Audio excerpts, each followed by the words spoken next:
Dios les bendiga, hermanos. Qué bueno que están aquí. Dios es bueno es poco. Dios es buenísimo. Hoy vamos a hablar un tema que yo creo que es importante que usted preste mucha atención, porque tiene que ver con sabiduría espiritual. Ese es el tema, sabiduría espiritual,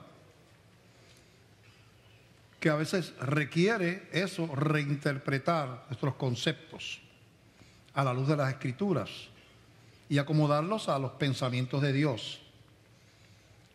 Necesariamente, o la mayor parte de las veces, los caminos que señala el mundo y los criterios que tiene el mundo sobre la vida, sobre la muerte, sobre la moral, sobre muchas cosas, la crianza, el matrimonio, no coincide con los principios de la palabra de Dios.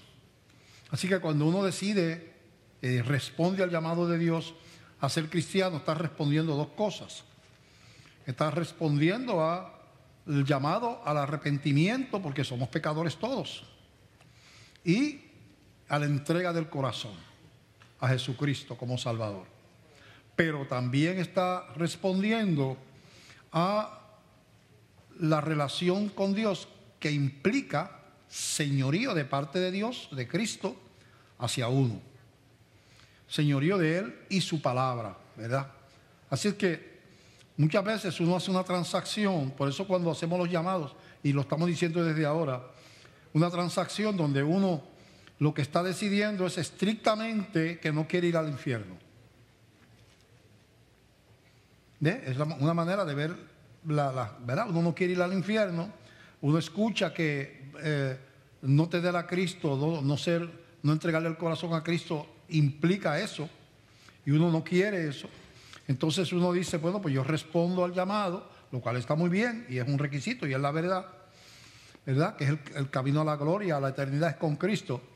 Pero no veo el resto de la historia. Jesucristo nos llama a ser Salvador y Señor de nuestra vida. Son dos cosas. Salvador, porque me perdona, murió por mis pecados, los llevó en la cruz, tiene poder para perdonar, nos limpia de pecado, nos hace hijos de Dios, todas esas cosas. Y señorío, que implica obediencia. Obediencia, reconocer su autoridad. Uno está diciéndole al Señor, yo reconozco, me coloco bajo tu autoridad.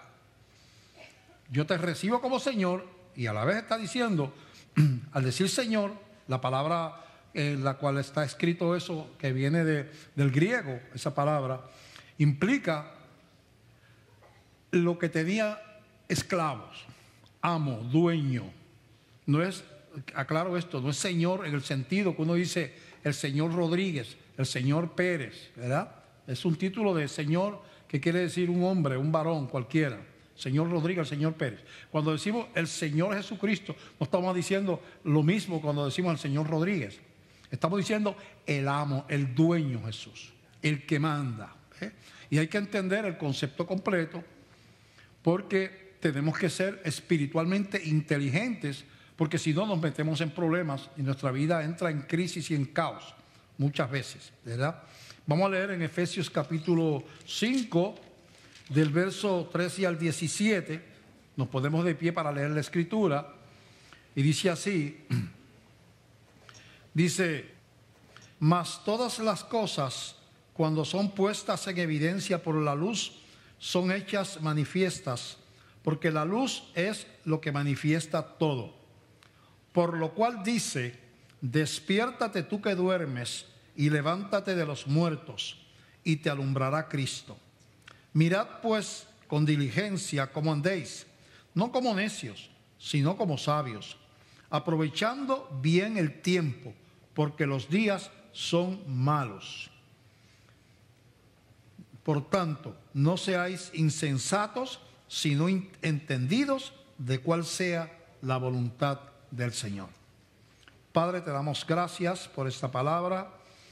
Llévanos de tu mano, ayúdanos a entenderla, que no sea solamente oída, sino recibida también. Y pedimos ayuda del Espíritu Santo en el nombre de Jesús. Amén, amén.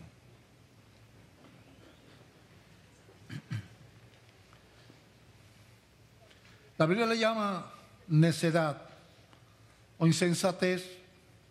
Necedad es lo contrario a sabiduría. Son palabras antónimos, ¿verdad? Sabiduría y necedad son lo contrario. Insensatez tiene que ver con el tomar decisiones correctas. El tener decisiones incorrectas, descuidadas, malas, ser de poco entendimiento en la toma de decisiones, se le llama insensatez. Provocar problemas en la vida de uno y en la vida de los que le rodean por causa de la manera en que uno interpreta la vida. Y eso pues se llama insensatez. Entonces estamos hablando de sabiduría espiritual, cómo corregir la insensatez y cómo evitar o corregir la necedad. Esas dos cosas, ¿verdad? En el libro de Romanos, capítulo 1, habla de lo que provoca, Romanos capítulo 1 del verso 18 en adelante, lo que provoca el que la raza humana ignore la naturaleza soberana de Dios, su dominio, su control, su autoridad, ¿verdad? Rete e ignore eso, provoca el que traslade la adoración a la gente o a la naturaleza o a los ídolos, provoca retribución. ¿Qué es retribución? Consecuencias, pago de parte de Dios. Cuando decidimos retar a Dios, inevitablemente nos metemos en problemas. Inevitablemente. Sean las naciones, sea los individuos, cuando retamos a Dios, vemos cómo se afecta nuestra vida, cómo se afecta a la familia, cómo se afecta a nuestra salud, cómo se afecta un montón de cosas, nuestra economía, ¿verdad? Porque las cosas empiezan a ir mal. Y dice en Romanos 1, 18 al 28, dice: porque la ira de Dios se revela desde el cielo contra toda impiedad e injusticia de los hombres que detienen con injusticia la verdad. Hablando ahí de ira de Dios, está hablando de que estando de castigo, ¿verdad? Dice: porque lo que de Dios se conoce les es manifiesto, pues Dios se lo manifestó. Porque las cosas invisibles de Él, su eterno poder y deidad, se hacen claramente visibles desde la creación del mundo, siendo entendidas por medio de las cosas hechas, de modo que no tienen excusa. Pues habiendo conocido a Dios, no le glorificaron como a Dios, ni le dieron gracias, sino que se envanecieron en sus razonamientos, y su necio corazón fue entenebrecido. Ahí aparece la palabra de necio, que tiene que ver con necedad. Lo que dice ahí, lo que acabamos de leer, ese versículo 20 y 21, es que ya la naturaleza, ya la creación revela la magnificencia de Dios, su dominio, su poder. El mirar al cielo dice, lo que está diciendo aquí es suficiente para que usted se dé cuenta que eso no puede ser casualidad. El mirar la naturaleza, se tiene que dar cuenta, el mirar la vida, al ser humano, las flores, la misma tierra con todas sus características, el sistema solar, los microorganismos, los miles y cientos de miles y millones de especies de organismos diferentes. Toda la creación grita que tiene que haber un ser inteligente que ha creado todas esas cosas. Y dice, de modo que si no quieren rendirse a esa realidad de la existencia de un Dios creador y que tiene soberanía y que tiene control sobre las cosas, ellos dicen, no tienen excusa, porque tienen delante de ellos la película de la creación de Dios. Claramente visible, dice, no tienen excusa, ¿verdad? Dice, profesando ser sabios, se hicieron necios. ¿Y qué ocurre cuando uno se aleja de Dios y cuando uno niega la existencia de un Dios único, soberano, perfecto, justo, santo, misericordioso, todopoderoso, que todo lo sabe? ¿Qué pasa cuando la raza humana camina en indecisión? ¿Qué le sucede al hombre? Cambiaron, dice, y cambiaron la gloria del Dios incorruptible en semejanza de imagen de hombre corruptible, de aves, de cuadrúpedos y de reptiles. Por lo cual también Dios los entregó a la inmundicia en las concupiscencias de sus corazones, de modo que deshonraron entre sí sus propios cuerpos. Vamos a ver eso pues. Cambiaron la gloria de Dios por la semejanza de imagen de hombre. Ahí empieza desvarío. El Dios eterno, invisible, todopoderoso, espiritual, que no lo vemos físicamente, lo hacemos dioses hechos acá a la medida de nosotros. Y empezamos a inclinar la raza humana, cuando no conoce al Dios ese eterno, soberano, empieza a inclinarse delante de cosas hechas de hombres, imágenes. Hay gente que adora el sol. Hay tribus que adoran la luna, hay tribus que adoran los bosques, y eso se llama Dios, son dioses. El mar, hay quien adora animales, hay lugares donde se adoran los monos, donde se adoran los ratones, donde se adoran las vacas, donde se adoran, o sea, empieza a tirar por todos lados, es una locura. Vemos gente postrada delante de gente muerta, que se hace una imagen de esa persona y tú te postras delante de otro que no es Dios y que nunca fue Dios y nunca será Dios. Porque ni siquiera nosotros que vamos a estar con Él somos dioses. Él sigue siendo Dios y nosotros seguimos siendo criaturas de Él, aunque estemos en la gloria. Y dice que viene entonces el ignorar o el no conocer esa exclusividad de un Dios soberano único. Provoca el descarrilar de ideas, de inventos. Se han adorado hombres, se adoran líderes terrenales, hay gente que adora líderes políticos, se adora el dinero, se convierte el dinero en el Dios, que eso ocurre mucho acá en Europa y América, donde los cristianos tienen una lucha constante, porque es un sistema que el sueño americano, que es el mismo sueño europeo, tiene que ver con prosperidad, riqueza y dinero, y uno concluye que Dios está para que yo tenga esas cosas. O sea, Dios es como la lámpara de Aladino. No es el Señor soberano a quien yo le sirvo, es el Dios al que yo le pido cosas que Él me dé para que me vaya bien en la vida. En el caso de la lámpara de Aladino, que los que no conocen ese sueño, ese cuento, ¿verdad? Ese Aladino encuentra una lámpara mágica donde él la frotaba y ¡pum!, apareció un genio y le decía, pídeme lo que quieras. Y entonces decía, yo quiero un castillo de oro, ¡piu!, y le daba un castillo de oro. La gente quiere un Dios Aladino. No lo ven como soberano, no piensan en que estoy haciendo mal, que a Él no le agrada. No, es Dios que me dé, que me cuide los hijos, que me dé un buen trabajito, que me dé esto, que me sane la enfermedad. Yo necesito un Dios que esté a mi servicio. Entonces miramos las cosas al revés. Entonces, esa falta de sabiduría del mundo ha provocado que cambiaron deshonraron ante sus propios cuerpos. ¿Y qué ha pasado? Ya que cambiaron la verdad de Dios por la mentira, honrando y dando culto a las criaturas antes que al Creador, el cual es bendito por los siglos. Amén. Cambiamos la mirada del Dios soberano. Pasa en la iglesia. Hay personas que adoran a sus líderes. Los pastores tenemos que tener cuidado de eso. Hay personas que no pueden, que le quieren dar a uno una posición que uno no puede aceptar. Porque uno es líder de la iglesia, pero hay un solo Dios y no es el pastor, ciertamente. Hay que huir de eso. Porque ya tenemos la inclinación al engrandecimiento, eso viene natural. La vanagloria de la vida es parte de esta naturaleza caída. Y nos gusta que nos levanten. Y el líder puede tomar señorío sobre la gente. Y eso no debe ser. Hay que tener cuidado con eso. Yo recuerdo que una vez yo prediqué y vino una hermana con muy buena intención y camina hasta acá, pastor, venga acá, y me llama aquí. Y yo me acerqué a la orilla y me dice, pastor, usted predicaba y el rostro le brillaba. Estaba pensando cuando Moisés bajó del monte con la gloria de Dios reflejada. Y yo dije, eso es peligroso, ¿sabe? Yo le dije, hermana, ¿sabe que no me lave la cara esta mañana?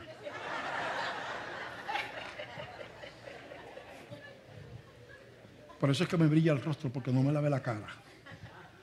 Lo tomé a broma. Porque no se le puede dar gloria a nadie que no sea Dios. Hay que tener cuidado con eso. Uno no puede sentar en el trono de su corazón a otra. Hay gente que adora a gente. Hay gente que adora a la mamá, que se ama mucho a las madres. Pero las madres no son dioses. Los hijos no son dioses. Los esposos no son dioses, ni las esposas tampoco. Esos son regalos de Dios para que usted los ame, los cuide, ¿verdad? Los disfrute. Pero no trate de sustituir a Dios por figuras humanas, porque está entrando en la idolatría. Y dice, por eso, versículo 26, Dios los entregó a pasiones vergonzosas, pues aún sus mujeres cambiaron el uso natural por el que es contra naturaleza. Y de igual modo también los hombres, dejando el uso natural de la mujer, se encendieron en su lascivia unos con otros, cometiendo hechos vergonzosos hombres con hombres y recibiendo en sí mismos la retribución debida a su extravío. Y como ellos no aprobaron en tener en cuenta a Dios, Dios los entregó a una mente reprobada para hacer cosas que no convienen, estando atestados de toda injusticia, fornicación, perversidad, avaricia, maldad, llenos de envidia, homicidios, contiendas, engaños y malignidades, murmuradores, detractores, aborrecedores de Dios, injuriosos, soberbios, altivos, inventores de males, desobedientes a los padres. Y por ahí sigue, por ahí la lista. Este miércoles pasado, un joven aquí de la iglesia, muy querido, que es uno de los líderes de los jóvenes actualmente, estaba dando su testimonio, cómo fue engañado en la homosexualidad.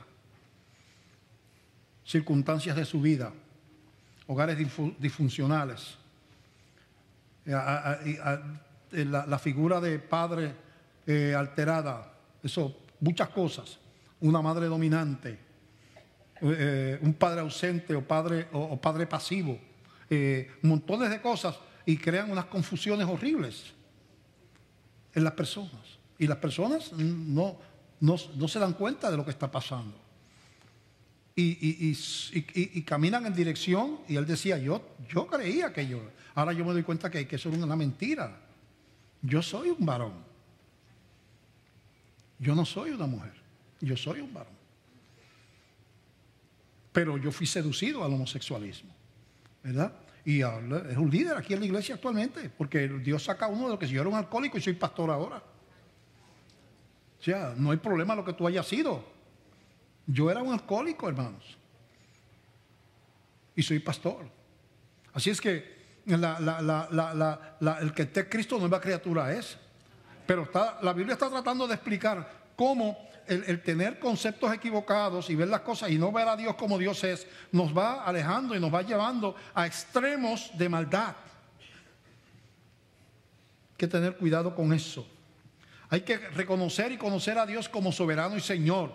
Eso es bien importante. No se le puede dar otra posición que no sea esa. En Hebreos capítulo 1, del verso 1 al 4 dice: Dios, habiendo hablado muchas veces y de muchas maneras en otro tiempo a los padres por los profetas, en estos postreros días nos ha hablado por el Hijo, a quien constituyó heredero de todo y por quien asimismo hizo el universo, el cual, ese Cristo, ese Hijo de Dios, siendo el resplandor de su gloria y la imagen misma de su sustancia, y quien sustenta todas las cosas con la palabra de su poder, habiendo efectuado la purificación de nuestros pecados por medio de sí mismo, se sentó a la diestra de la majestad en las alturas, hecho tanto superior a los ángeles, cuanto heredó más excelente nombre que ellos.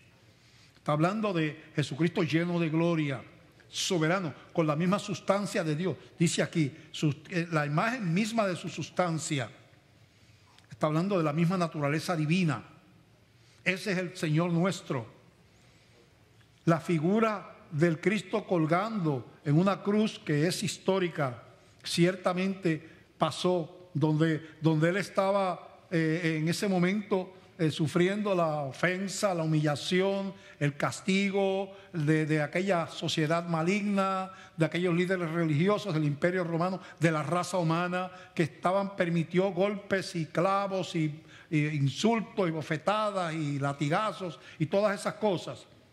Tenemos que quitarla de la mente, no porque nos recordemos la cruz que fue necesaria para nuestra salvación, sino porque Cristo no se quedó clavado en aquella cruz. Cristo resucitó y está lleno de gloria, y toda potestad le es dada en los cielos y en la tierra. Tenemos que mirar al Cristo glorificado, entender lo que es un cristiano, que Él me llama hermano, que Él me llama hijo de Dios, que Dios me llama hijo, me llama hermano.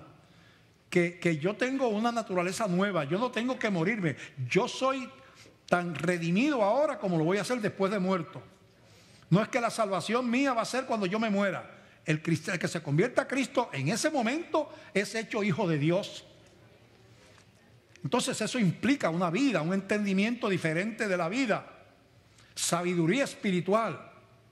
Yo no puedo determinar mi caminar por los movimientos sociales, psicológicos, políticos, filosóficos de la humanidad, porque la humanidad es básicamente enemiga de Dios. Y sus caminos no son nuestros caminos como cristianos. Y sus decisiones, incluyendo los tribunales, no necesariamente tienen nada que ver con la palabra de Dios. Tiene que ver con las inclinaciones que habla aquí, que vinieron a la raza humana por causa de la desobediencia.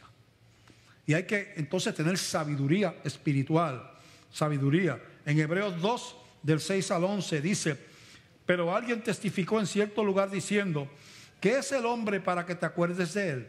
¿O el hijo del hombre para que le visites? Le hiciste un poco menor que los ángeles, le coronaste de gloria y de honra, y le pusiste sobre las obras de tus manos. Todo lo sujetaste bajo sus pies, porque en cuanto le sujetó todas las cosas, nada dejó que no sea sujeto a él. Pero todavía no vemos que todas las cosas le sean sujetas. Pero vemos a aquel que fue hecho un poco menor que los ángeles, a Jesús, coronado de gloria y de honra a causa del padecimiento de la muerte, para que por la gracia de Dios gustase la muerte por todos. Porque convenía a aquel por cuya causa son todas las cosas y por quien todas las cosas subsisten, que habiendo de llevar muchos hijos a la gloria, perfeccionase por aflicciones al autor de la salvación de ellos. Porque el que santifica y los que son santificados, o sea, Cristo y nosotros, de uno son todos, por lo cual no se avergüenza de llamarlos hermanos. Era necesario, convenía que el Hijo lleno de gloria se hiciera hombre y fuera a la cruz para recibir todas aquellas aflicciones, toda aquella humillación, porque era el camino para que nosotros podamos ser hermanos de Él, hijos de Dios. Así que tenemos que entender ese proceso. El cristianismo la Biblia es un evento de crisis. El cristianismo no es venir a la iglesia, es el confrontarse con el pecado de uno y entregarle el corazón al que murió por esos pecados. Darle el corazón. Entonces, hay que trascender la parte religiosa. Yo le digo a ustedes, yo quiero que ustedes dejen de ser religiosos para que sean cristianos. No es lo mismo. La religión la usamos muchas veces para escondernos de Dios, para no confrontarnos con nuestro estilo de vida. Y vivimos la vida independiente de Dios y venimos el domingo a la iglesia, nos religiosamos para, ¿verdad?, aplacar la conciencia y como tapar. Y el lunes volvemos a vivir como de la gana y muchas veces tenemos un tipo de dualidad, una dicotomía, una vida cristiana bipolar, donde brincamos de cristiano a esto, y eso no puede ser, eso no es aceptable. Eso no es aceptable, ese no es el diseño de Dios para la iglesia. Hay que conocer lo que implica ser hijo de Dios, lo que implica ser cristiano. Es una herencia y una adopción. Una herencia y una adopción. Y en Romanos capítulo 8, del verso 14 en adelante, dice: porque todos los que son guiados por el Espíritu de Dios, estos son hijos de Dios. Pues no habéis recibido el espíritu de esclavitud para estar otra vez en temor, sino que habéis recibido el espíritu de adopción, por el cual clamamos: Abba, Padre. El Espíritu mismo da testimonio a nuestro espíritu de que somos hijos de Dios. Y si hijos, también herederos, herederos de Dios y coherederos con Cristo, si es que padecemos juntamente con Él, para que juntamente con Él seamos glorificados. Pues tengo por cierto que las aflicciones del tiempo presente no son comparables con la gloria venidera que en nosotros ha de manifestarse. Somos adoptados en la familia de Dios. Un cristiano es una persona que tiene una adopción, como la tiene una familia que va y legalmente firma los papeles y adopta un niño. Ese niño pasa a ser parte de esa familia, aunque no nació allí. Yo siempre digo que los padres, los hijos naturales, uno no escogió nacer en esa casa, uno llegó a esa casa. Pero los niños adoptados, si hay alguien aquí que a veces se sienten como que no son iguales que los demás, usted tuvo el privilegio de que los padres lo escogieran a usted. Lo escogieran a usted. Usted es un privilegiado. Usted tiene que sentirse bien amado, porque sus padres dijeron: yo quiero ese niño para que sea mi hijo. Los de nosotros, que los amamos mucho, llegaron, pero estos los escogen. Si usted es un hijo adoptado, dale gracias a Dios que a ti te amaron por elección, como Dios ama a sus hijos. Él nos escogió a nosotros. Y dice que lo que está diciendo aquí es algo tan y tan hermoso, ¿verdad?, que nos da a nosotros una dimensión de familia, coherederos con Cristo. ¿Quién es coheredero? Heredero juntamente con Él. Por eso decía Cristo: como yo soy, son ustedes en el mundo. Como yo soy en este mundo, así mismo son ustedes. En otras palabras, cuando uno se convierte a Cristo, tiene un nombre nuevo, tiene asegurado una morada celestial. Uno tiene al Espíritu Santo, como dice aquí, y uno es incluido en la familia de Dios. Por eso dice aquí que le podemos llamar Abba Padre, ¿verdad? Le podemos llamar Abba Padre.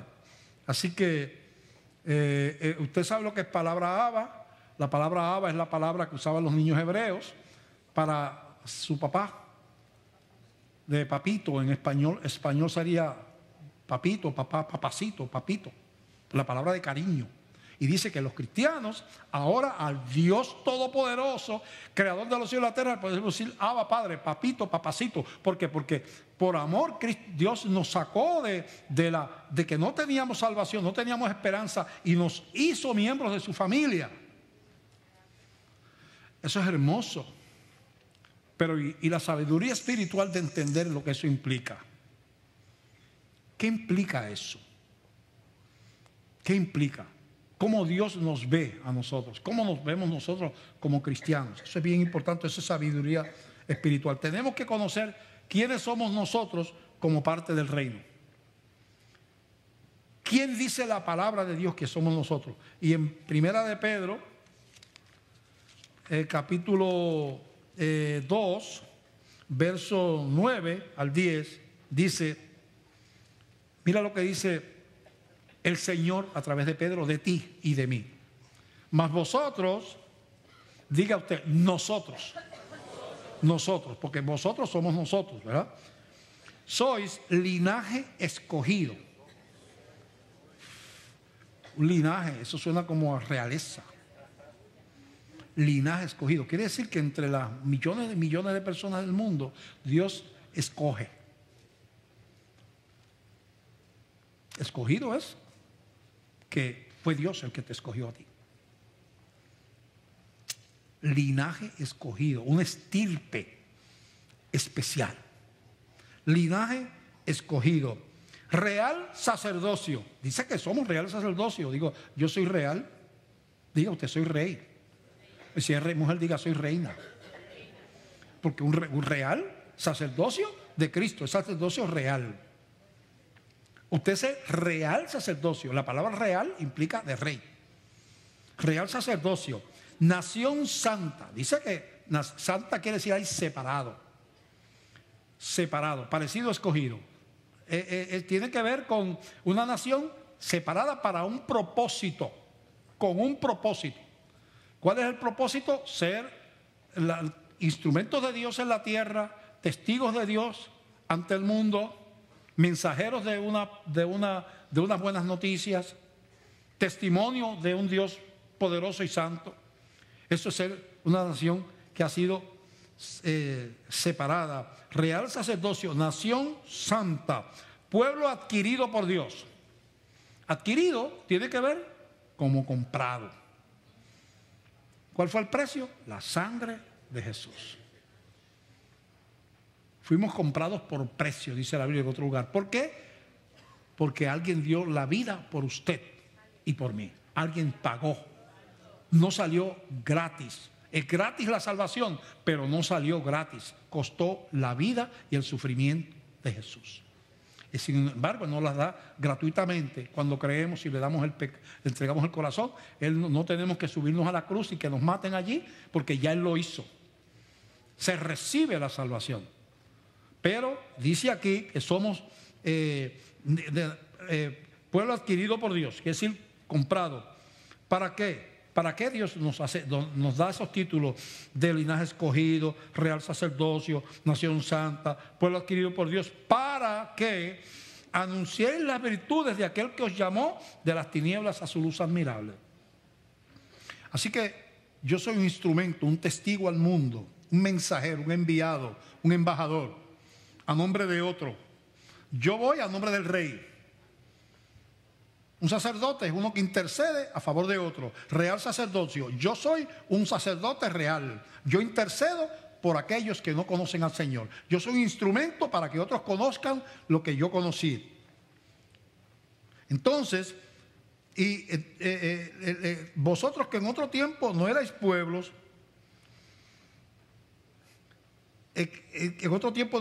versículo 10, pero que ahora sois pueblo de Dios, que en otro tiempo no habíais alcanzado misericordia, pero ahora habéis alcanzado ¿qué?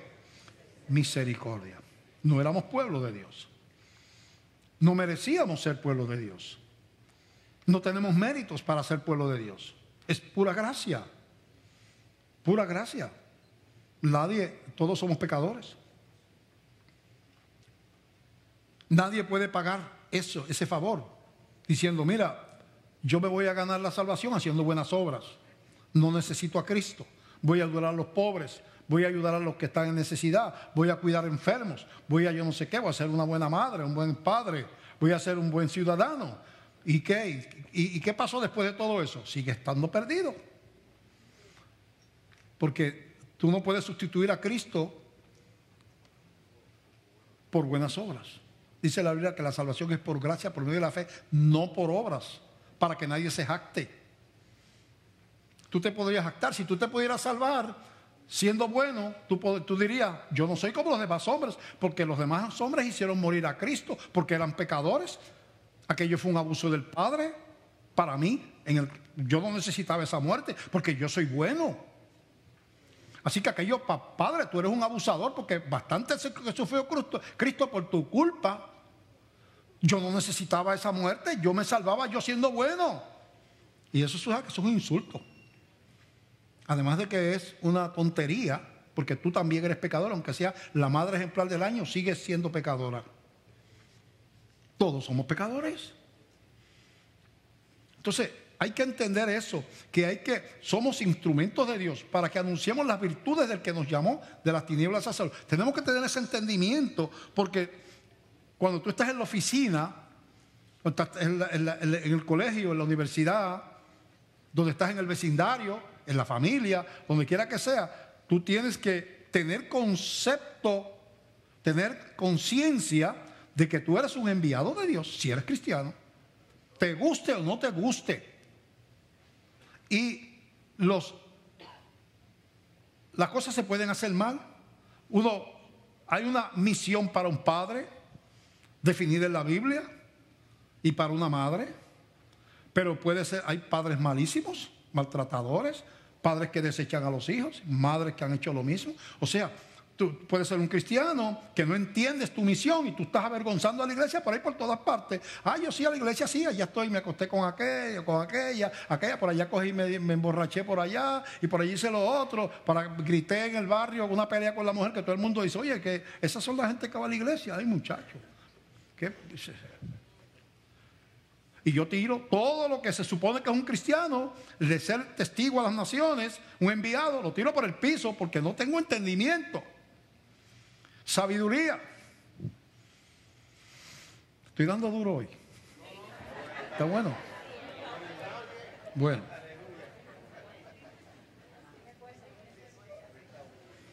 Tienes que conocer unas verdades. Un cristiano tiene que saber que existen las fuerzas del mal. Ignorar eso es un disparate.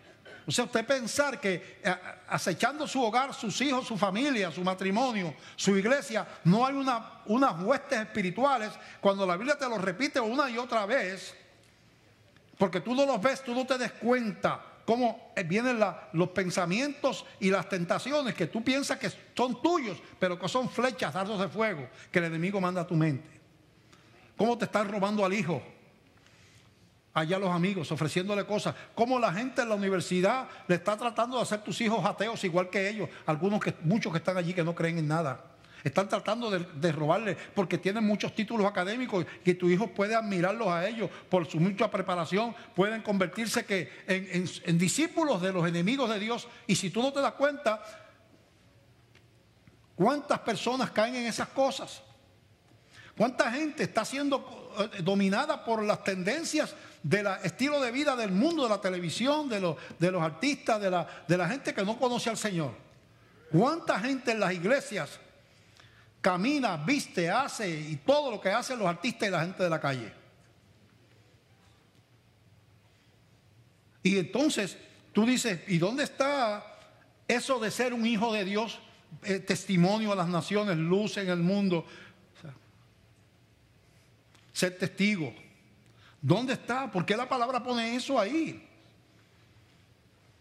Entonces hay que despertar a regresar a un cristianismo bíblico. Tu manera de pensar no la puede venir de Wall Street, no puede venir del presidente de la nación, no puede venir del Tribunal Supremo de Estados Unidos, no puede venir de la legislatura, no puede venir de los artistas, no puede venir de la academia. Tiene que venir de la palabra de Dios.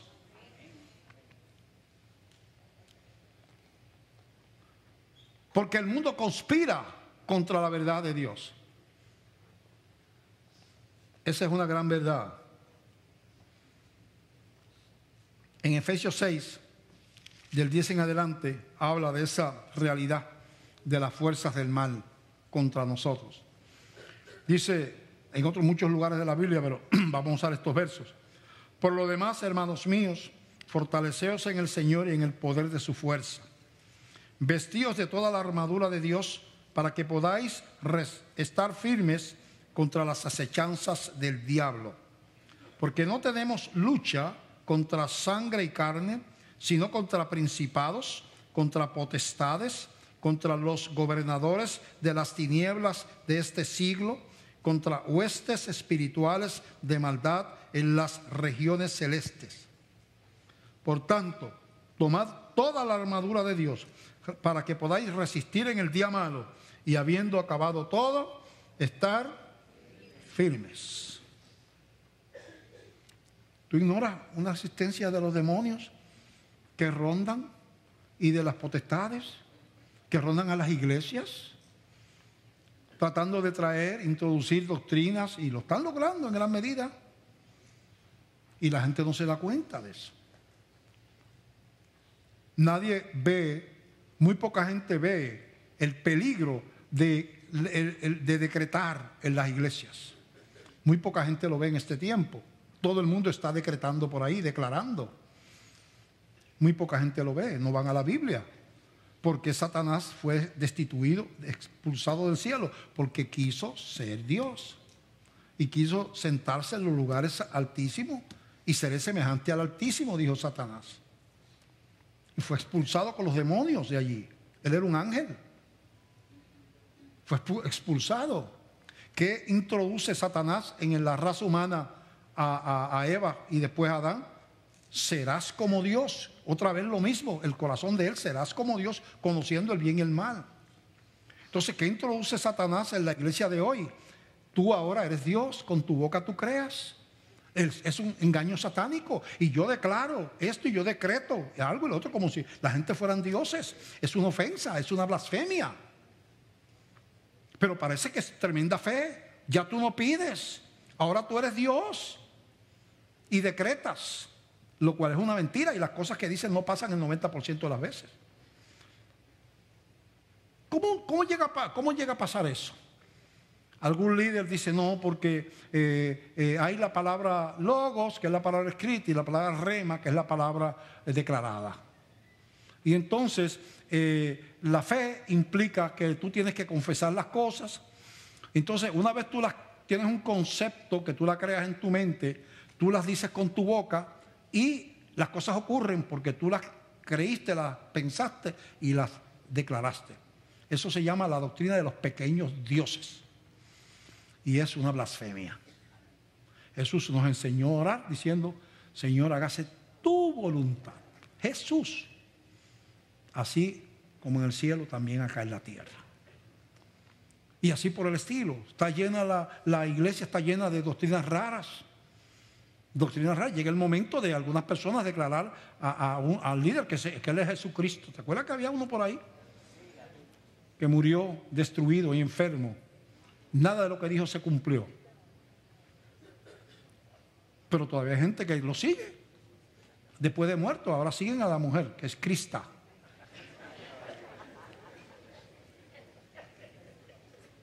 Y iglesias llenas.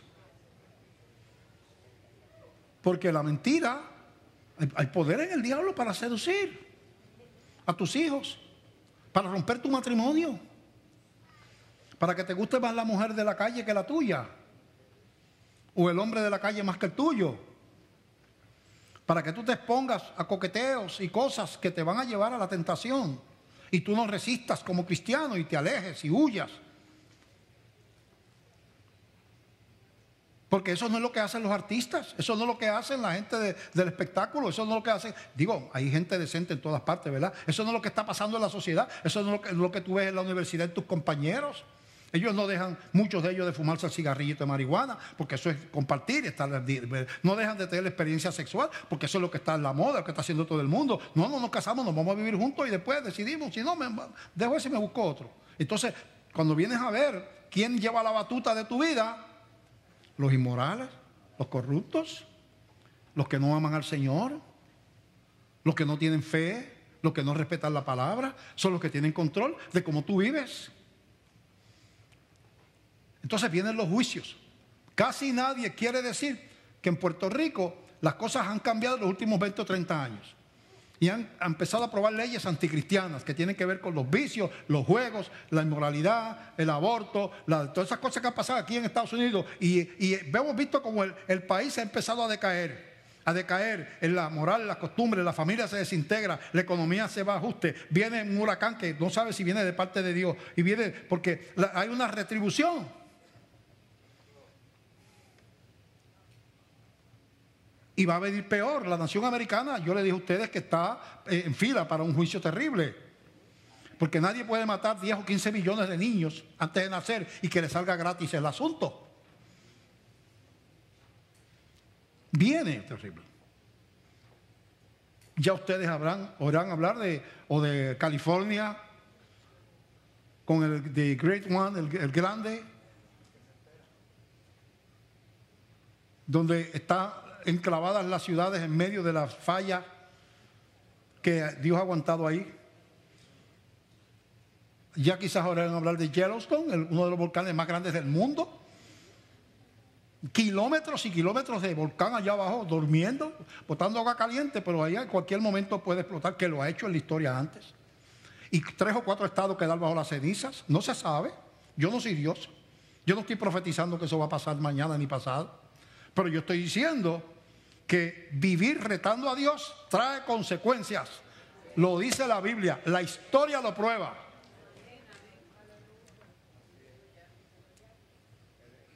Y usted como cristiano no se puede unir a la comparsa de los que viven retando al Señor, retando su santidad. Usted tiene que decir, mi cristianismo tiene que ser cristianismo de verdad, no de cultura religiosa. Dice la Biblia, el que está en Cristo, nueva criatura es. Las cosas viejas pasaron. Eso dice la Biblia. Y en esta iglesia vamos a predicar conforme a lo que dice la Escritura, aunque la sociedad diga que en la iglesia bautista de Glenview lo que hay de pastor es un fanático, obsoleto y todas las cosas que le quieran poner de apellido, además de Pereira.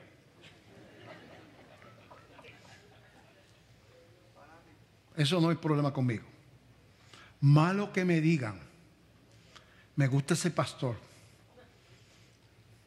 es chévere, porque él es bien inclusivo y comprensivo y tolerante y entiende que la sociedad es una sociedad cambiante, que los valores no son estables, sino que la sociedad los establece según los reinterprete la sociedad. Así que cuando el chorro de locos que dirigen el mundo quieren decidir algo, ellos esperan que los demás,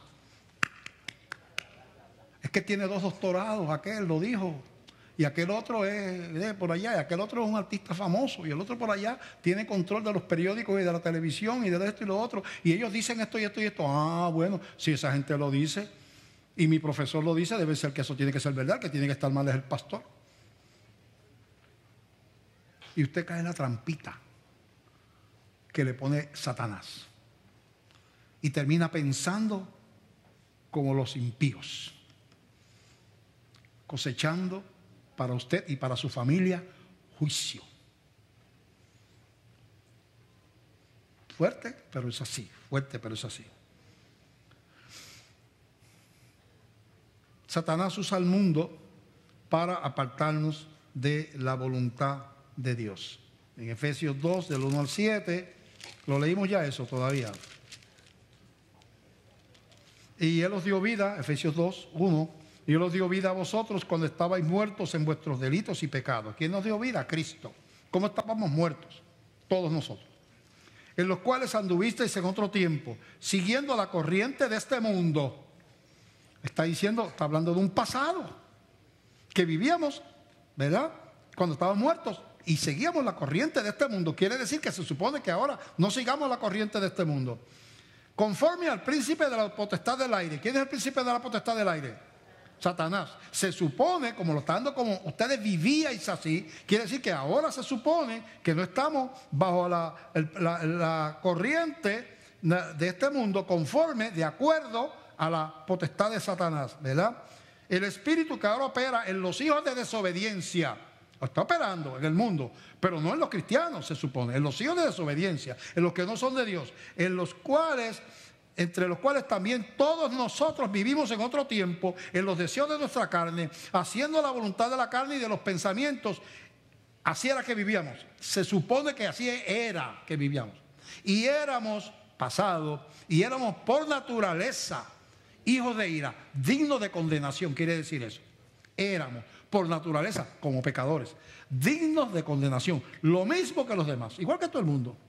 Pero Dios, que es rico en misericordia, por su gran amor con que nos amó, aun estando nosotros muertos en pecados, nos dio vida juntamente con Cristo. Por gracia sois salvos, y juntamente con Él nos resucitó, y asimismo nos hizo sentar en los lugares celestiales con Cristo Jesús.